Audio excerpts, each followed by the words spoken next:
yung kalos and kakos, good and evil, sa salitang Griego, almost magkatunog sila. Ibig sabihin, same thing with us, may mga pagkakataon, tayong mga mananampalataya, kahit Kristiyano na tayo, kahit matagal na tayong lingkod ng ating Panginoon, kahit dumating sa puntong tayo ay leader ng iglesia, pastor, and whatsoever, may mga pagkakataon, tayo mismo, we don't know how to identify what is good, kalos, and what is kakos. Okay? And somehow, minsan pinipilit nating maging tama sa harapan ng ating Panginoon.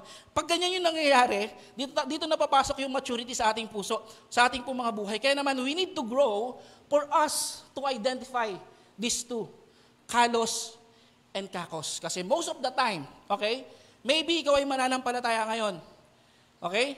Pero sa kabilang banda, we don't know how to identify these two, kalos and kakos. Minsan nakala mo tama. But in reality, hindi pala makakabuti.